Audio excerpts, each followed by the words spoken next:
안녕하십니까. 40만 시민 여러분의 존엄을 최고의 가치로 삼는 휴먼 클래시 아이콘 광주시 의회 이미영 의원입니다. 저는 오늘 이 자리를 통해 한강수계 물 이용 부담금을 이용한 주민지원 사업 일환, 비료 공동 구입의 문제, 민선 7기 공약 이행 조정에 대한 문제, 광주시 감사 행정의 허약한 현주소 등에 대하여 말씀드리고자 합니다. 한강수계 물 이용 부담금을 통한 주민지원 사업과 관련하여 2018년 이래 2021년 4월 30일까지 비료 구입 내역을 보면 총 32만 1240호 정도로서 소요 예산은 약 21억 원입니다. 구체적으로는 유박비료가 1만 800호 정도이고 상토가 4만 3660호 가량이며 퇴비가 11만 7000호 수준 됩니다. 비료의 3요소가 질소, 인, 칼륨이고 유기질 비료의 경우 3요소 함량이 7% 이상이며 퇴비의 경우 3요소 함량이 3% 내외입니다. 농림축산부의 통계에 따르면 우리나라 화학비료 사용량은 2010년 42만 톤 헥타르당 233kg에서 2019년 44만 톤 268kg으로 증가했습니다.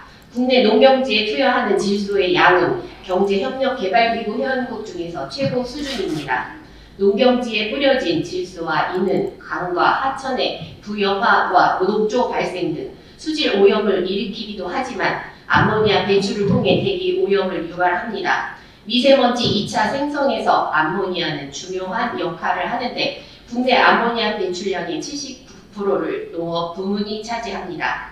더욱이 수도권 지역 암모니아 배출량의 86%가 축산 분뇨와 비료 등이라는 사실에 주목해야 하겠습니다. 대기 중에 배출된 암모니아는 아황산가스 등과 반응해 황산 암모늄으로 전환되고 질소 산화물과 반응해서 질산 암모늄으로 바뀝니다. 이들 황산 암모늄과 질산 암모늄이 바로 초미세먼지입니다. 수질정책 실무부서에서 지원하는 비료 공동 구입은 한강수계 물 이용 부담금의 재원을 이용하는 사업입니다. 농업 생산량의 극대화보다는 시민 건강과 지속 가능한 자연 환경 조성에 대한 정책 우선권은 선택이 아니라 필수로 강요받는 시대에 이미 진입했습니다. 깨끗한 자연 환경을 위해서 비용을 더 지불할 수 있는 농업이 요구되고 있습니다. 수질 오염을 방지해야 할 책무를 지고 있는 실무부서에서 물 이용 부담금 재원으로 수질 오염을 부채질하는 비료 공동 구입 지원 사업을 수행하는 모양새는 자기 모순 행위이자 자살골을 넘는 행위입니다. 이에 다음과 같이 세 가지 질의를 드리겠습니다. 첫째, 오염 총량제 한계선만 넘지 않으면 무관하다는 아니하고 무책임한 대응을 해서도 안 되지만 한강위협청 등 중앙정부의 탈당 상수원으로 인한 규제 감수 못지않게 친환경 농법 운영을 위한 충분한 반대급부 또는 담대한 제안을 제시할 계획이 있으면 밝혀주시기 바랍니다. 둘째, 농업정책 실무부서의 유기질 비료 지원 사업의 경우도 초미세먼지 유발 및 수질 오염 문제에 자유로울 수 없습니다. 2018년 이래 3년간 결산 기준 유기질 비료 지원 사업 예산 책정 총액이 약 21억 9,670만 원이었습니다. 정책 효과의 극대화를 꾀하기 위해서 비단 수질정책 실무부서만이 아니라 농업정책 및 환경정책 등 관련 부서들의 유기적인 협조 방안을 밝혀주시기 바랍니다. 셋째, 당장 일거의 비료 사용 후에 제로화 실현은 현실적으로 어려울 겁니다. 물 이용 부담금을 통한 비료 지원 사업량을 감축해 나갈 수 있는 대응책에 대하여 밝혀주시기 바랍니다. 다음은 민선 7기 시정과제, 다시 말해 공약 이행 조정에 대하여 말씀드리겠습니다. 결론부터 말씀드리면 20개 세부과제는 변경, 조정했고 6개 세부과제는 폐기했습니다. 2020년 6월 주민 배심원제 운영 이전 공약 이행률이 4%였고 45%였고 주민 배심원제 운영 직후 공약 이행률이 50%입니다. 주민 배심원제 운영 사업의 경우 지방자치법 제116조 제1항과 지방자치법 시행령 제79조에 따른 합의제 행정기관으로 볼 수 있으되 우리 시는 지방자치법 제116조 제2항에 따른 조례가 마련되어 있지 않습니다. 그러므로 주민 배심원제 운영은 법률 근거가 없는 사업이며 민선 7기 시정과제 이행 수준은 비합정이라는 후평을 이미 2020년 6월 제278회 정례회 시정질문을 통해 지적했었습니다.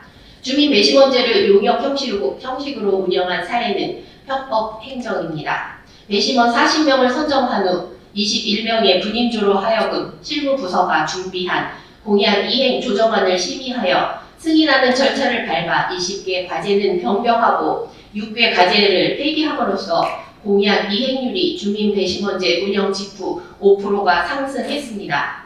공약 이행 성과에 대해 최우수 등급을 받은 지자체가 70곳인데 광주시 민선 7기가 우수 등급이라는 성적표를 들고 언론 홍보마저 했습니다.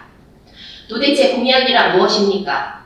공약 선포를 할 때는 40만 시민 앞에 공적 약속으로 금쪽 같은 손가락을 걸고 26개 시정 과제를 변경 폐기할 때는 21명 주민 배심원 분임조 앞에서 승인받은 절차를 수기 민주주의라고 지칭하던데 시민 여러분을 우러러 실로 민망한 처사입니다.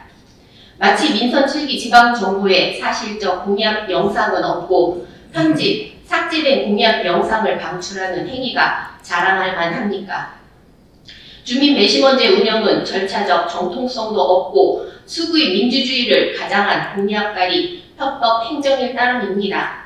또한 주민 배심원제는 시정과제 걸림돌을 치워주는 하세 도구에 불과합니다. 주민 배심원제 운영 요역을 주관한 곳이 매니페스토 실천본부입니다. 한국 매니페스토 실천본부 홈페이지 인사말을 인용하자면 선거에서의 매니페스토는 표를 얻기 위한 거짓말을 더 이상 하지 않겠다는 선언에서부터 시작됩니다. 과거의 정치 구태와 가감히 결별하고 새로운 정치를 하겠다는 책임 선포입니다. 라는 이 말을 민선 7기 지방정부의 양심 포켓에 꽂아드리겠습니다.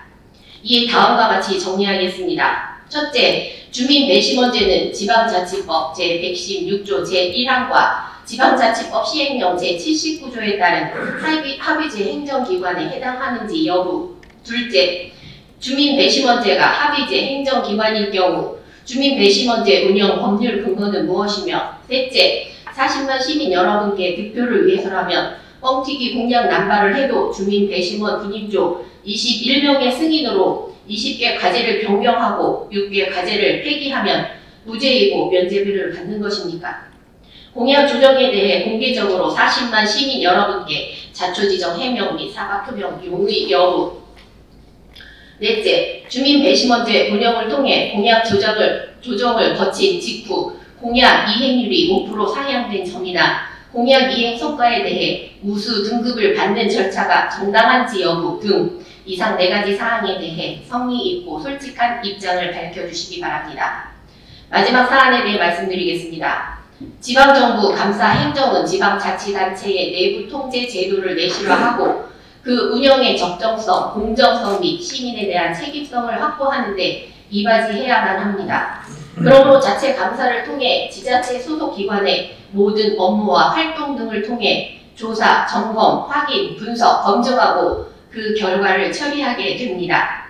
뿐만 아니라 지자체 감사기구의 장은 감사 활동의 독립성을 보장받으며 그런 취지를 살리기 위해 개방형 직위로 임명합니다. 제가 2019년 6월 1일 현재에 이르기까지 시장 전반에 걸쳐 비판의 도마 위에 올렸던 현안들의 기억을 되살려 보겠습니다. 중앙공원 민간 특례 사업의 경우 우선 협상자의 공원 조성비 과다 책정 등 불공정 시비, 광주시 도시계획 조례 및 건축조례 개정 관련 여론조사의 왜곡, 해군 기념주간 행사 사업 보조금의 문제, 시정과제 이행 점검을 위한 주민 배심원제 운영의 불법성, 제1단계 도시공원 민간특례 사업에 대한 공모 지침의 부당성, 인사권 전행의 창의개발 TFT 문제, 지속가능발전 위탁 사업의 부적법성, 선출직 공직자들의 직계 및 친인척들의 고산 이지구 부동산 투기 의혹에 대한 공익감사 청구 등의 8대 부조리의 본질은 대부분 해당 법률을 빠져나가려는 법꾸라지 수법과 다 있으며 그에 따른 시비와 의혹으로 점철되어 있습니다. 의사 가운만 입고 청진기를 목에 걸었다고 모두 참의사는 아닙니다. 강 건너 불구경하듯이 손 하나 눈 하나 꿈쩍거리지 않고 부정물이 나는 장부를 들춰볼 의지가 없다면 감사행정부서의 명찰을 떼야 합니다. 정치, 사상, 의식 따위가 타락했을 때에 사전적으로 부패라고 부릅니다. 그런 의미에서 8대 부조리는 부패입니다. 내부 부의리와 부패로부터 빚어지는 혼탁 행정을 걸러내고 방어막이 되는 자정 능력을 발휘해야 하는 막중한 책임을 부여받은 곳이 감사행정실무부서입니다. 부패의 싹을 쳐내기 위해 칼을 뺄 때 윗분 눈치 살피고 난 후 뺍니까? 또한 전래 답습을 하듯 존벌레만 잡아내고 소도둑은 방치합니까? 졸속행정, 혼탁행정, 편법행정의 온상을 만들 겁니까? 그렇지 않으면 책임행정, 공정행정, 법치행정의 본산을 만들 겁니까? 감사행정실무부서는 윤기가 철철 흐르는 자체 감사 운영계획, 감사 방향, 구호만 열거하지 말고 민선 7기 지방정부에 대한 시정 모니터링을 빈틈없이 해서 혼탁행정을 걸러내는 활성탄 역할을 제대로 해야 합니다. 각종 의혹과 시비와 논란을 빚으며 해당 현안과 관련된 법령을 무시하는 편법을 감사행정실무부서조차 외면한 채 민선 7기 지방정부가 떠먹여두는 헬륨가스를 마시고 도널드 덕 소리를 더 이상 내어서는 안 되며 독립기관으로서의 자기 목소리를 내어주시기 바랍니다. 이에 다음과 같이 질의드리겠습니다. 첫째, 감사기구의 장은 공공감사에 관한 법률 제7조에 따라 감사활동의 독립성이 보장되고 제8조에 따라 개방형 직위로 임용합니다. 개방형 외부 인사로서 감사 담당 부서장은 40만 시민 여러분의 공정과 정의를 위해 독립성이 보장된 업무 소임을 완수하고 있는지 밝혀주시기 바랍니다. 둘째, 광주시 자체감사규칙 제9조에 따르면 시장이 연간 자체감사계획의 수립을 한다고 규정했습니다.